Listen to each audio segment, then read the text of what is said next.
Have you ever had to wait in a queue to get, say, milk, toilet paper, household supplies in general, or food at your local King Supers, Walmart, Kmart, if that still exists, whatever, for 3 hours, and then at the end of those 3 hours find nothing? No, we don't. Us Americans don't. Why? Because we live in America, and our economy is great for the most part. There's people who do it once or twice a week, or maybe even on a daily basis, waiting for 3 hours. And these are the people at Venezuela. Sure, we do it too when there's the new iPhone or a new Galaxy coming out. We stand out in lines for days. We sleep over in lines. We do everything. But anyway, people in Venezuela suffer every single day, but they can't speak out for themselves, which is why I'm making this talk. People in Venezuela are suffering, but they can't speak for themselves. So I'm going to speak for them, because if the people over there they're actually try to even speak badly about the government, they can get arrested and they can get tortured, just like in North Korea or in Arabia or something like that. What is the problem here? Why is Venezuela like this? Venezuela is like this because because because the government system there is corrupt, and they are a quote unquote hidden democracy, but they're actually communist. That is only one problem. The second problem here that can be that can be easily a solution is that Venezuela produces oil, but they are just not any oil producer. They are the largest oil producer in the world. The top of any chart comparing countries that make oil, or that extract oil from the ground. Number one. And again, even with all the oil being made and produced, and even though it can pay everybody's debts and everybody's problems, the government hoards all the money for himself, or for them theirselves.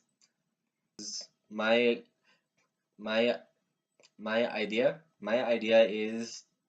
is to speak for the people that suffer in Venezuela, because they suffer on a daily basis. They have a lack of, they're always having some type of shortage. The most recent one that I have heard about was a shortage of condoms and milk lately.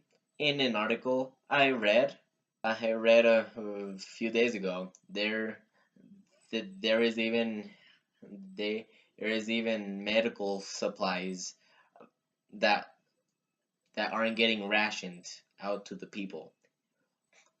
So people are not just dying of starvation, but they're also dying of simple sicknesses, or sicknesses that can be prevented, like cancer. How does this problem even exist if they have oil? I'm going to show you a chart with Venezuela's oil production to the oil production of, I believe, of all of these other countries,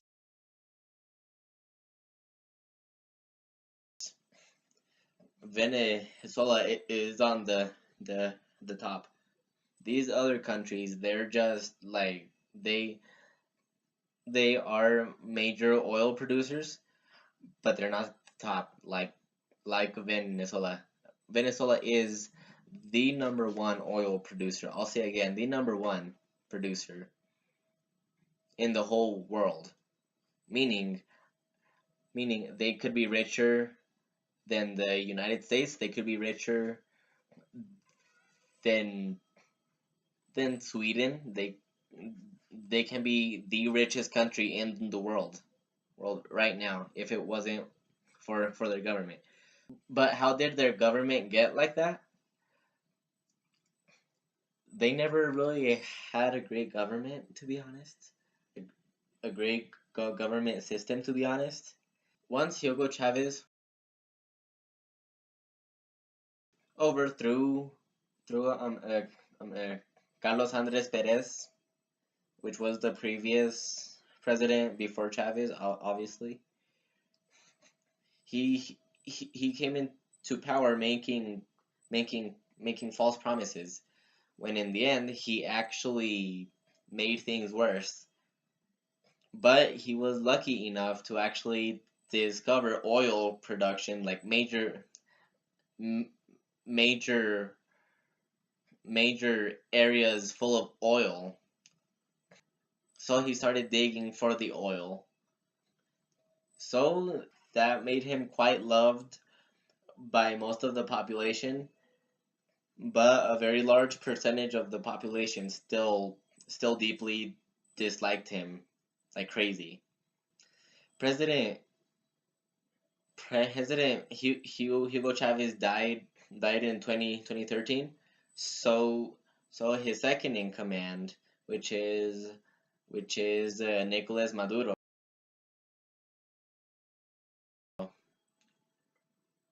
he took power, or promising that promising that he will keep everything just like Chavez did. And what is he doing now? He made oil producing really sucky for everybody because he's not giving any of the money to anybody. He's actually turned his police force into these brutal people that just want a bribe to let you free, or they will rape you, or they just they just are bad people. They don't care about the crime rate. Venezuela is now the second most dangerous country in the world due to murder rates. My my grandmother, he, she lives over there. She wanted to plant a tree one day. She she started digging into the ground, and 3 feet after digging for 3 feet, oil started us to to spurt out. That's how much oil there is in Venezuela. Again, this is me speaking out for the people that cannot speak out for themselves due to corrupt government. And I just want you guys to think about how you would react if something similar to that happened here. Thank you.